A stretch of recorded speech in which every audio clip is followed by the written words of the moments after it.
The air was thick with the scent of wet earth and pine as I stepped off the well-worn trail, eyes scanning the underbrush for a flash of red or brown, signs of the mushrooms I'd come for. Autumn had settled over the forest like a heavy blanket, transforming the once lively greens into shades of gold, orange, and decay. I had heard rumors of a hidden patch, deeper in the woods, where the mushrooms grew in abundance, rare and untouched. But the forest seemed different today, quieter. Even the wind, which usually rustled the leaves, had stilled as if waiting. With each step, I felt the distance grow between me and the safety of the path. The undergrowth was thicker than I remembered, the trees taller and closer together. But I pressed on, confident that I could retrace my steps if needed. The mushrooms were worth it. I had come too far to turn back now. An hour passed, maybe more. My basket remained empty except for a few meager finds, not the prize I was searching for. As I wandered, the light began to change, growing softer, dimmer. Dusk was settling in. Panic whispered at the back of my mind, but I shoved it aside. The forest couldn't be that large, and I had always prided myself on my sense of direction. But when I turned back, nothing looked familiar. The trees loomed over me like silent sentinels, their branches tangled together in a thick canopy that blocked out what little daylight remained. I tried to retrace my steps, but every direction seemed wrong. The forest had shifted, somehow, warped around me as though it was alive, playing tricks with my sense of direction. My breath quickened as the shadows lengthened. Each rustle in the leaves felt closer, each creak of the trees heavier. I was lost. I pulled out my phone, desperate to get my bearings, but the screen flashed. No service. I laughed bitterly. Of course. The thought of spending the night out here, surrounded by the deep woods and the unknown, sent a chill down my spine. Then I saw it. A shape just at the edge of my vision. A building, maybe? Or was it just my mind playing tricks on me in the growing darkness? I pushed through the brambles, ignoring the branches that clawed at my clothes and skin, focusing on the dark outline ahead. As I approached, it became clearer, a structure half buried in the ground. A basement or maybe an old root cellar, its door slightly ajar, hanging on rusty hinges. It stood out starkly against the wildness of the forest, too clean, too deliberate to be part of the natural landscape. Something about it was wrong. I should have turned back. Every instinct screamed at me to run. But instead I stepped closer. As I stood before the basement, the last glimmers of daylight fading behind the trees, a sudden wave of panic washed over me. My breath caught in my throat, and for the first time since I had wandered off the trail, I felt the full weight of my situation. I was lost. Deep in a forest I didn't know, night was closing in fast and no one knew I was here. Then an image of my children flashed through my mind, their faces glowing with that innocent, unfiltered joy. Lila, only 6, her wild curls bouncing as she raced toward me after school. Ethan, older, more reserved, but still at that age where a hug from Dad could fix just about anything. The thought of them waiting at home, wondering where I was, twisted something deep inside me. I couldn't leave them like that. They needed me. I was only 30, too young to vanish without a trace, too young to become just another story about a guy who wandered into the woods and never came out. It wasn't supposed to happen to people like me. I had responsibilities, a life, a family. The basement loomed ahead of me, cold and dark, like a gaping mouth waiting to swallow me whole. But at that moment I had no choice. The forest had already turned against me, it felt alive, watching. I needed shelter, somewhere to think, somewhere to survive the night. I stepped forward, each footfall crunching the dead leaves beneath me like brittle bones. The door to the basement was old and warped, and when I touched it, the wood felt soft with rot. I hesitated, my hand trembling against the door frame. The air around the cellar entrance was colder, carrying a strange metallic tang that made the hair on the back of my neck rise. I pushed the door open with a groan of rusted hinges, revealing nothing but a yawning darkness beyond. My fingers brushed against the smooth surface of my phone, its tiny flashlight offering only a small pool of light against the growing night. It was better than nothing. Taking a deep breath, I ducked inside. The smell hit me first, a musty, damp odor mixed with something else. Something metallic and stale like old blood or rust. I wasn't sure which and I didn't want to know. The air was thick down here, almost suffocating. I had to breathe through my mouth to avoid gagging. My footsteps echoed unnervingly as I descended a short, uneven staircase, the wood creaking under my weight. The basement stretched out further than I had expected, vanishing into darkness beyond the reach of my light. The walls were rough stone, slick with condensation, and shelves lined the edges of the room, cluttered with strange, unidentifiable objects. I shined my light over the shelves, trying to make sense of what I was seeing. Old jars filled with dark, viscous liquids. Tools, rusted, misshapen things that didn't look like they belonged in any toolbox I'd ever seen. A bone, large and yellowed with age, sat on a shelf like a grim trophy. I wasn't sure if it was from an animal or something else. My throat tightened as I forced the thought away. A large, faded leather-bound book sat propped open on a nearby table, its pages filled with strange symbols that seemed to shift and writhe under the beam of my flashlight. I couldn't read the language, but it felt wrong, like it didn't belong in this world. I flipped through the pages, my fingers trembling. Diagrams of human figures, contorted into grotesque positions, filled the margins, their faces twisted in agony. I slammed the book shut, my heart pounding. A sound came from deeper within the basement. A faint scraping, like something dragging itself along the stone floor. I froze, every muscle in my body tensing, listening. For a moment, the only sound was the rapid thudding of my own heartbeat. I was alone down here. I had to be. My children's faces flashed before me again, and I forced myself to move. I couldn't die here, not without trying. I had to make it out. I had to get home. I pushed deeper into the basement, the narrow beam of light barely cutting through the oppressive darkness. The shelves gave way to strange piles of debris, old furniture, broken crates, and inexplicably a child's wooden rocking horse, its paint chipped and flaking. It sat in the corner, facing the wall, as if whoever had left it there had been in a hurry. Something caught my foot and I stumbled, falling hard against the stone floor. Pain shot through my knee as I hit the ground and I bit back a curse. As I picked myself up, I noticed what had tripped me. A thick rope, coiled loosely, leading further into the blackness of the basement.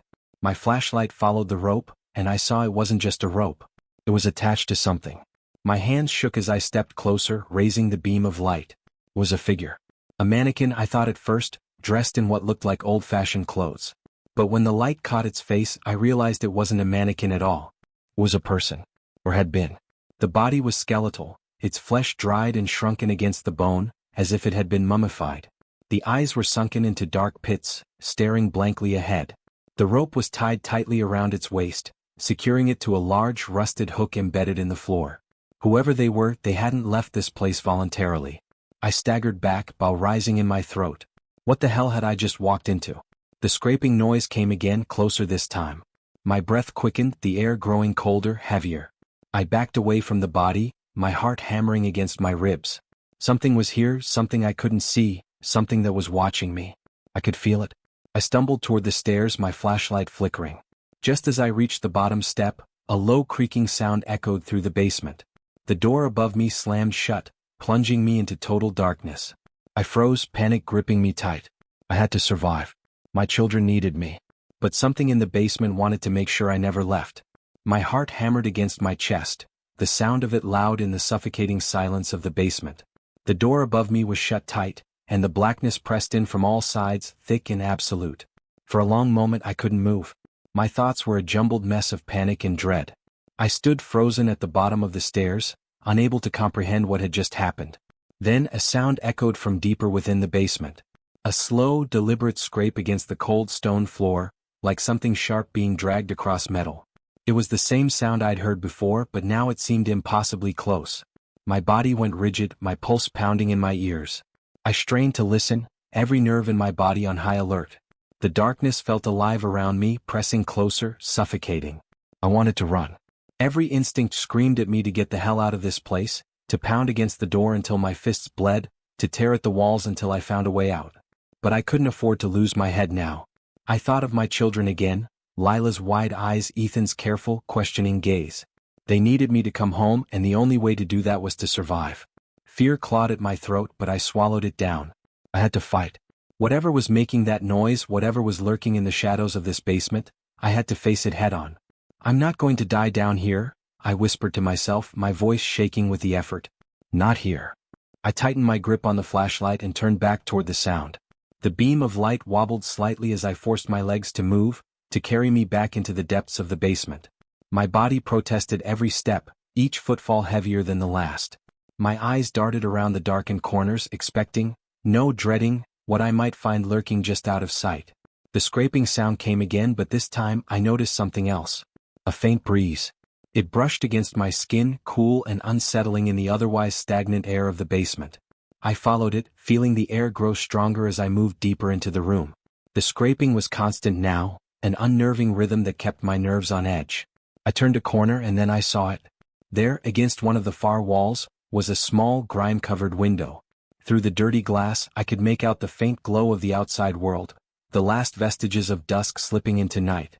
Beneath the window, an old antenna was swaying slightly in the breeze, its long rusted rods scraping against the metal floor with each gust of wind. The noise I had been hearing was nothing more than the antenna dragging against the ground. I let out a shaky breath, half laughing in relief. "Just the wind," I muttered, trying to steady my racing heart. But my moment of relief was short-lived. In the corner of the room, half buried under a pile of debris, I spotted something else. A battery. An old, heavy-duty type, the kind used for emergency equipment. My breath hitched. If the antenna was still functional and if I could hook it up to the battery, I might be able to send a signal, get my location out to someone, anyone, before it was too late. I rushed toward the battery, pulling it free from the clutter with trembling hands. It was heavier than I expected, and my muscles strained as I carried it toward the antenna. The old cables were brittle, and it took me several tries to get them to connect, but after what felt like an eternity, I finally managed to hook everything up. The antenna let out a low hum as it powered on, the rods quivering slightly as they caught the signal. I scrambled toward the small radio panel attached to the base, frantically adjusting the dials, my fingers slick with sweat. Static crackled through the air, a faint whisper of sound breaking through the suffocating silence. I pressed down on the transmitter, my voice shaking as I spoke into the mic. This is Dan Lewis. I'm lost in the woods somewhere north of Evergreen Valley. I'm trapped in a basement, I don't know where exactly, but I need help. Please, if anyone can hear this, send help. My location is... I rattled off the last known GPS coordinates I had saved in my phone, praying they were accurate. Please, send help. I can't get out. As I released the button, the radio hissed, the static growing louder. I leaned forward, straining to hear if there was any response, any sign that someone had picked up the signal. But the only thing that came through was more static. Then I felt it, a sudden sharp pain in my leg, like a white-hot needle driving into my flesh. I gasped, dropping the transmitter as I stumbled backward. The flashlight clattered to the ground, its beam spinning wildly across the room. I looked down and saw it. A snake coiled around my ankle, its fangs buried deep into my calf. Its scales glistened in the faint light, and I could feel the venom seeping into my bloodstream, burning through my veins like liquid fire. I kicked out, trying to dislodge it, but the movement sent a fresh wave of pain shooting up my leg. The snake finally released, slithering back into the shadows, but the damage was done. My vision swam as the venom took hold. I collapsed to the ground, my body racked with pain. My leg was already swelling, turning an ugly shade of purple where the snake had bitten me. My head grew heavy, my thoughts muddled as the darkness crept in. I tried to stay awake, tried to focus, but the world around me was slipping away. I couldn't breathe. The air was thick, suffocating. My eyes fluttered shut and I felt myself falling deeper and deeper into the abyss. Then, nothing. When I woke, I wasn't in the basement anymore. I was in my bed. The soft hum of the ceiling fan above me filled the air, and the familiar scent of home, of fresh laundry and lavender, wrapped around me like a blanket. My leg throbbed with a dull, aching pain, and when I shifted slightly, I felt the weight of a cast encasing it. I blinked, disoriented, my mind struggling to catch up. Dad. I turned my head and there they were. Lila and Ethan sitting by my bedside, their faces pale with worry. Lila's eyes were wide and tearful, while Ethan held her hand trying to be brave. Dad, are you okay? Ethan's voice was shaky, barely above a whisper. I'm home. I rasped, my throat dry. Lila nodded, her small fingers reaching for mine. Mom said you got hurt in the woods, but you're gonna be okay now. You're safe. Safe.